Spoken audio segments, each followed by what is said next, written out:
Yeah. Hey guys, this is Orlando Filmatic, and I am here to help you get through your short film. Now, there's many people who are trying to figure out how to create short films, or even what will short films do for your future. And me being a little bit old like I am, I want to help you, the person that's starting up, or maybe you've already been in filmmaking for a while or in the commercial space and you're trying to transition over into doing short films and getting to that point where you can do narratives.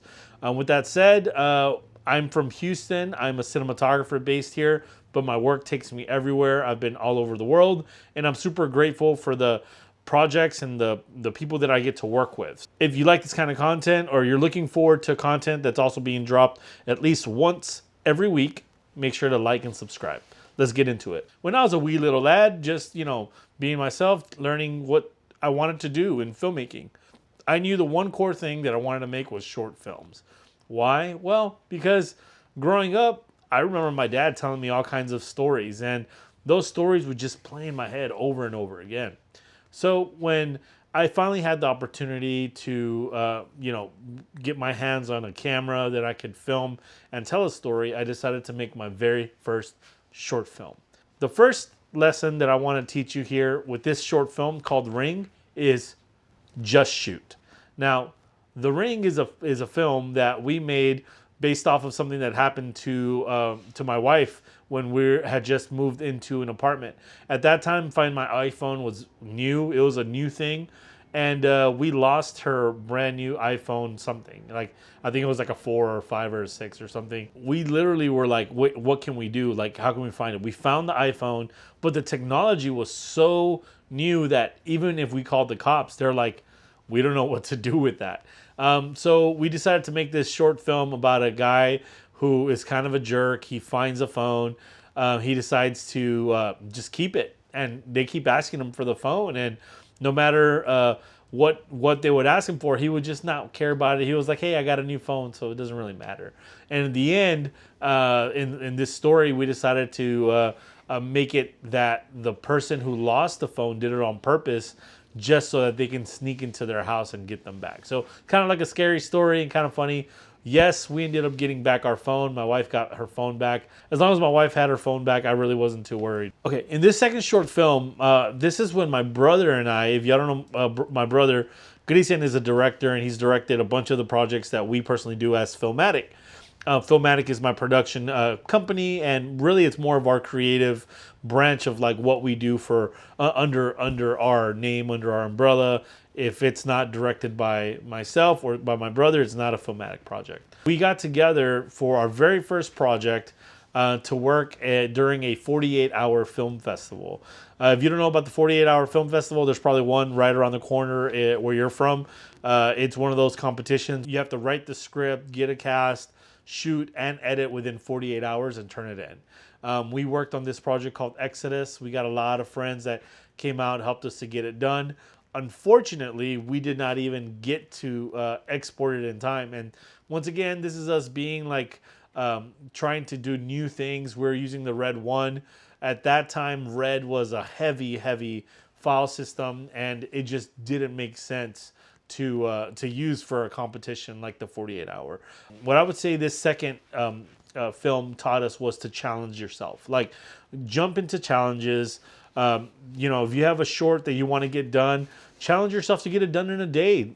Challenge yourself to get it done in 2 days. Like, you just have to complete it. And that was super important for us. Like, we could have just not turned it in, but we decided to turn it in.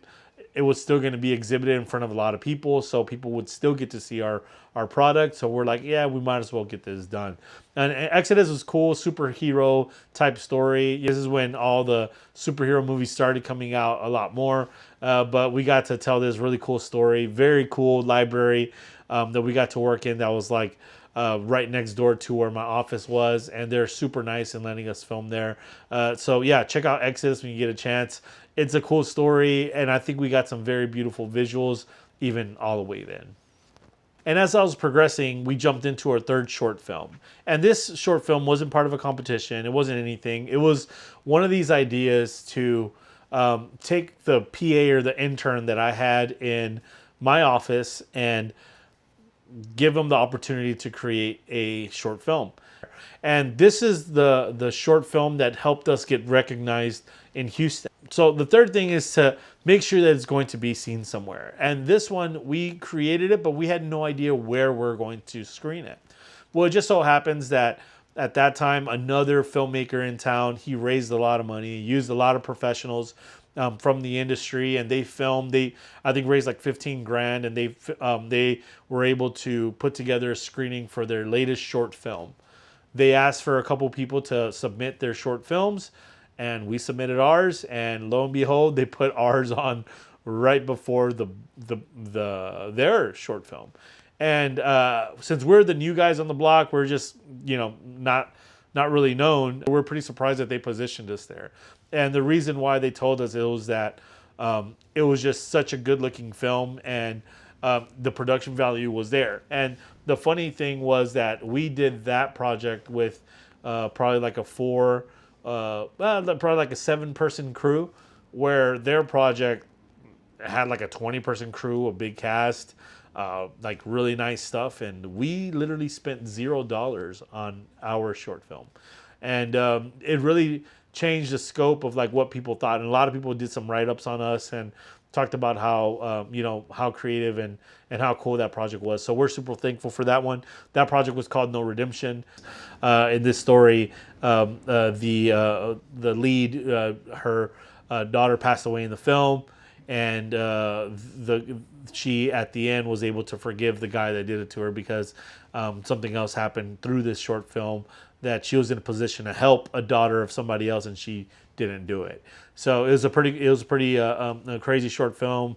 We're super excited with we're just happy that we got to get it done, and we're able to get it seen. So rule number 3, get it seen, put it somewhere online, go do a screening, invite all your friends over, do something. The fourth one is compete again. Our fourth short film, we actually put it together and jumped into a completely different challenge, which was with the company, or with another festival called Splatterfest.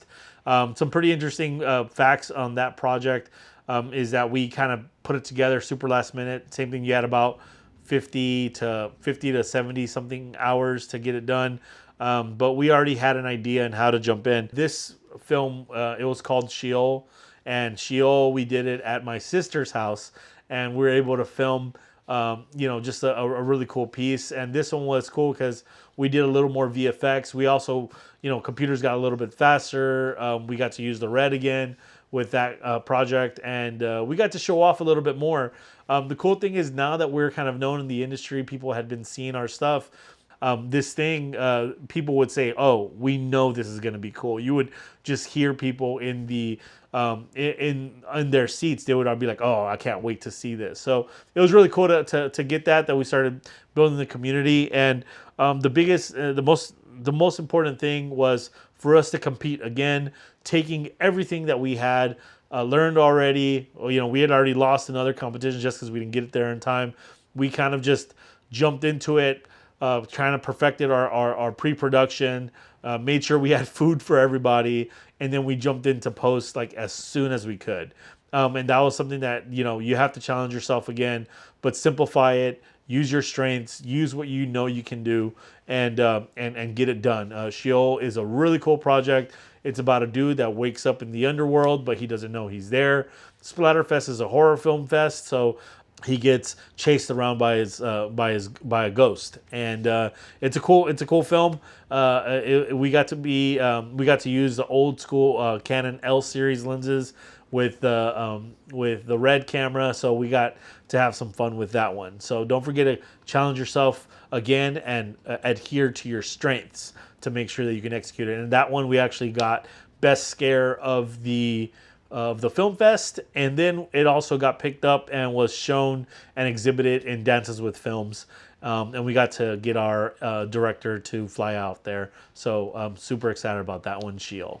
Our fifth short film was titled Ablution, and that short film taught us that we don't need fancy equipment. During that time, I was actually splitting the company up with one of my business partners, and I decided that I did not want to film with the red camera, so we went all Canon. And We started filming, I think that was done with the Canon 5D or the 6D or one of those cameras, also with the L series glass. And we realized like actually filming with smaller, lighter weight stuff made us more efficient, made us faster, and we can knock stuff out. If you've heard of Project Greenlight, that's what this project was for. We're trying to get picked up to see if we can jump on that show. I think it was on HBO for a while, but it's one of those things that my brother is always pushing me to try to create, new short films or that we can flex our muscle and get that done. So the fifth lesson is that you don't need fancy equipment. And especially the way that things are today, you can shoot on your phone. You can do all,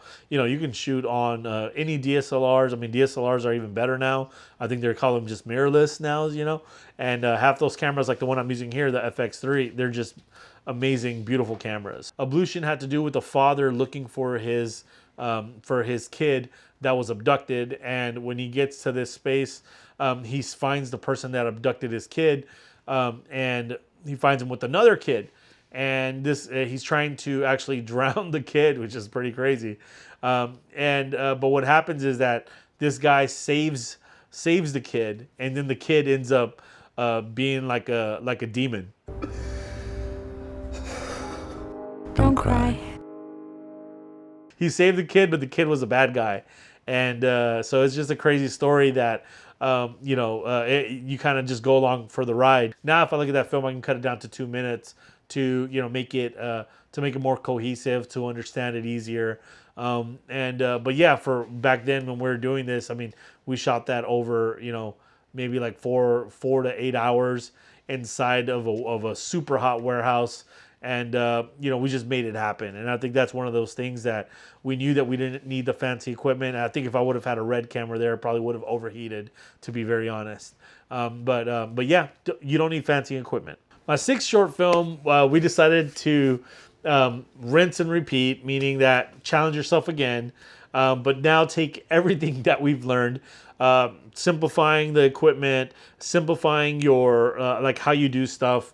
Now you trust the cast a little bit more.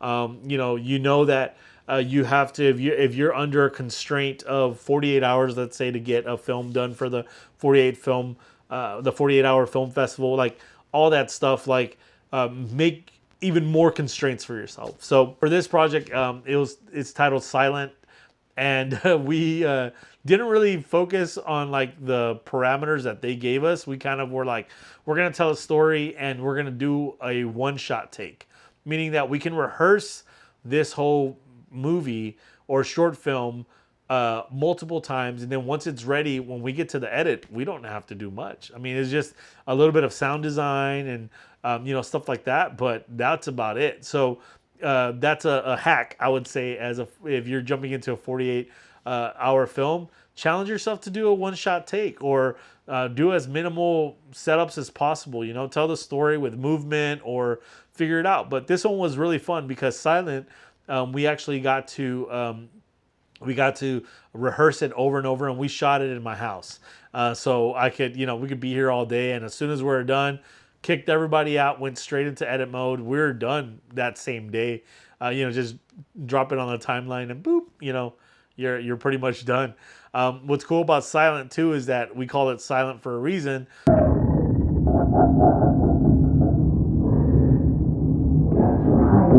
And that one was really fun to watch in theaters, where people, like, they didn't understand. They were like, what's wrong with the sound? What's happening? So Silent was such a cool film. Same thing, we shot it with the 5D Mark III or something like that. We kept it simple, so we used all our strengths.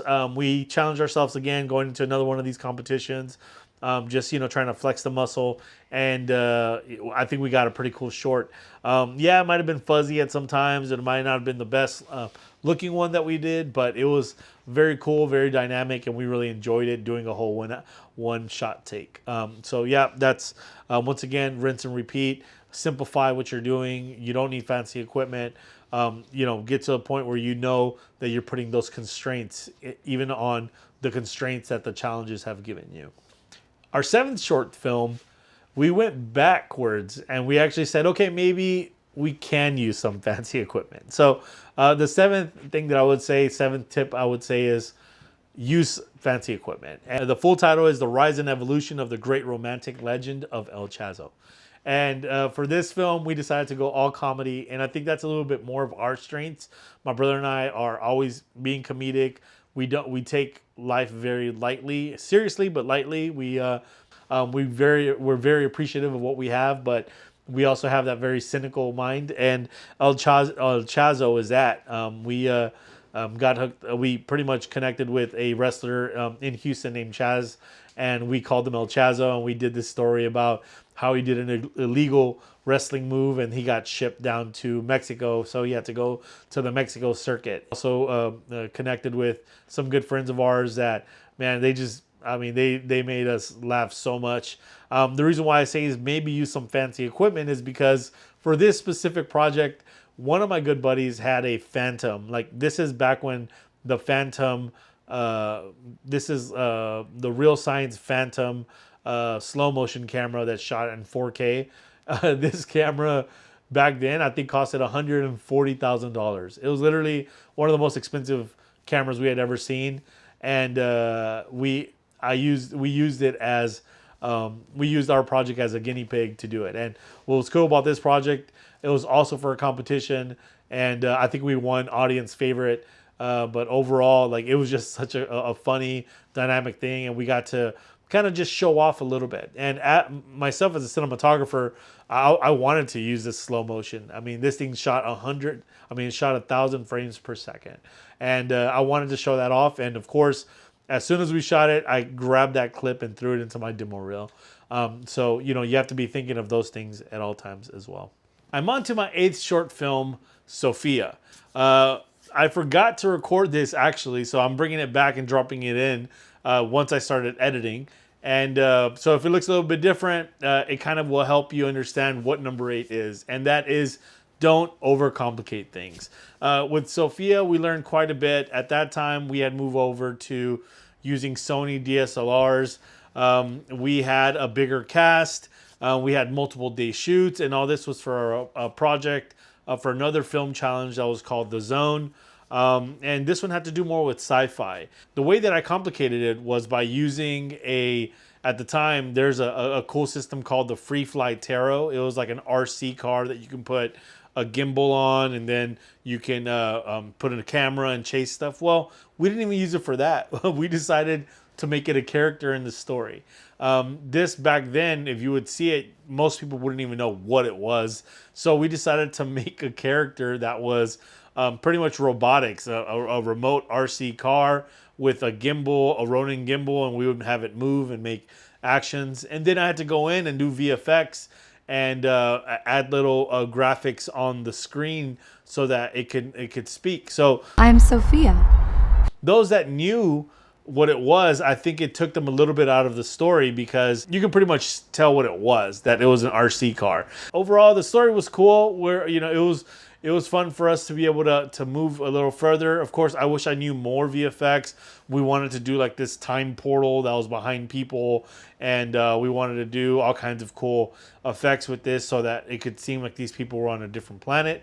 But we're also doing this in the middle of a time race. So we did overcomplicate things quite a bit, just trying to do all these little tasks. We didn't win that competition, but it was a new competition, and once again, we're just there to kind of create something different. So Sophia overall is a story of a scientist that helps write code into this system that gets to travel or gets beamed into a satellite to help this guy carry it across the finish line to save the world. I don't know, something like that. My brother writes all kinds of crazy stuff. The ninth tip that I have for you is for our film called Our Sons.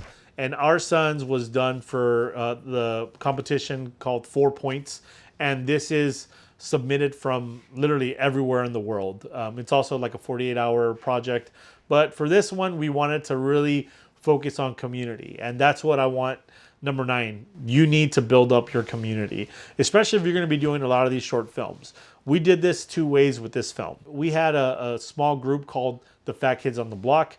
Within Fat Kids on the Block, we created many more short films. So even though these are the ones that I shot and my brother directed, we actually had filmed and shot many more. We have another one called Mime Show that we came in and consulted, helped them build, do all kinds of cool stuff. But if you're starting up and you're jumping in and you want to bring a collaboration of people, or if you have a bunch of gear, having a group think where you like bring in everyone, let them pick a director, you shoot it, but put the parameters, make it like a 48-hour film. Like, hey, we're all going to jump in and practice for 48 hours.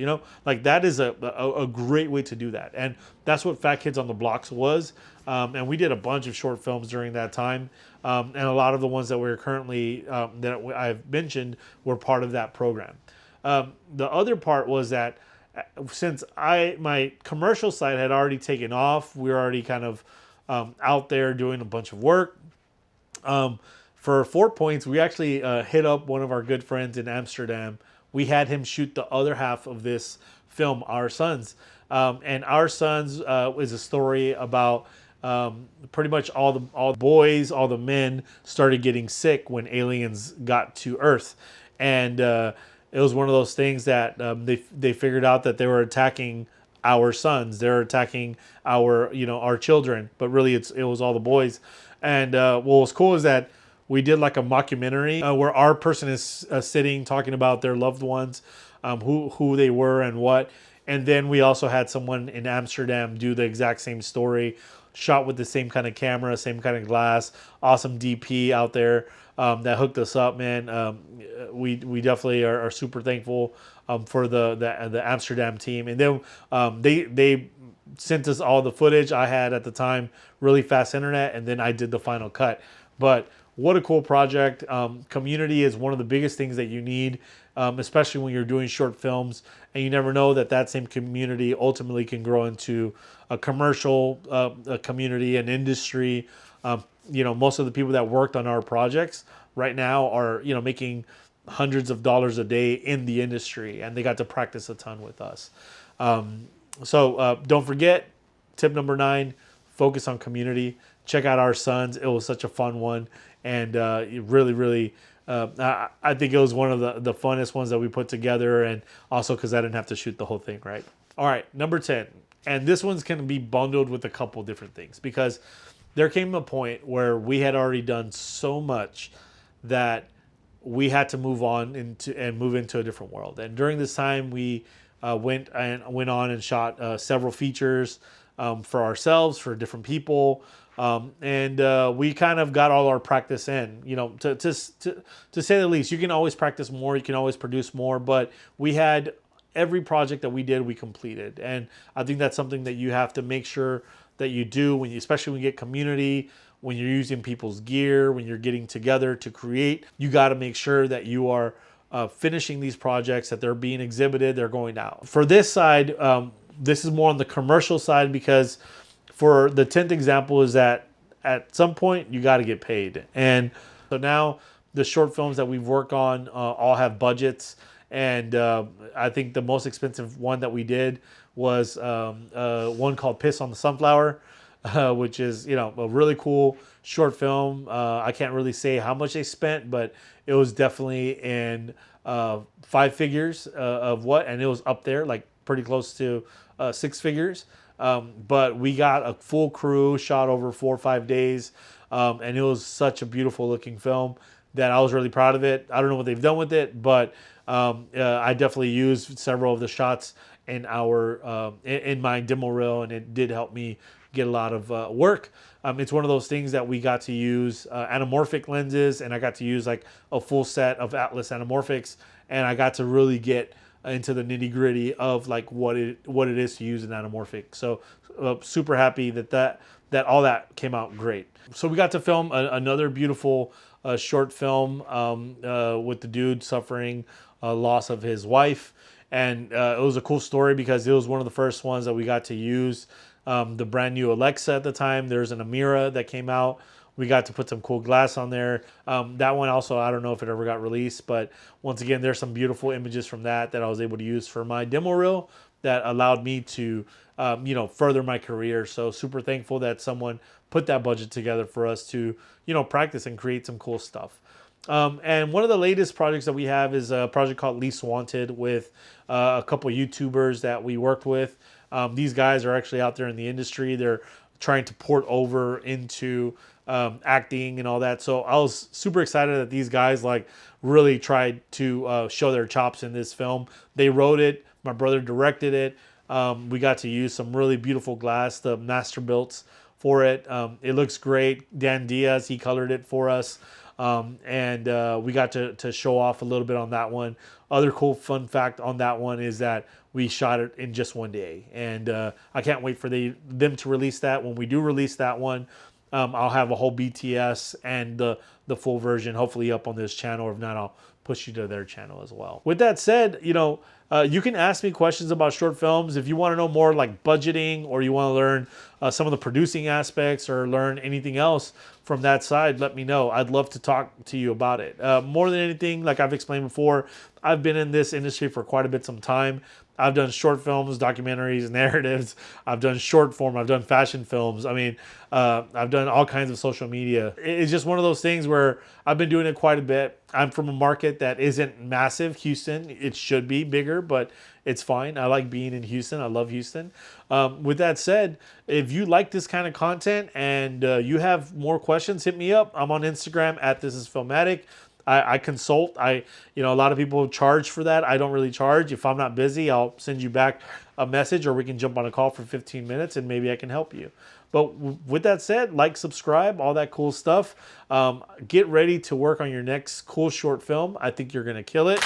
And if you have any questions, hit me up. All right, we'll be talking. See you later. Peace. Yeah.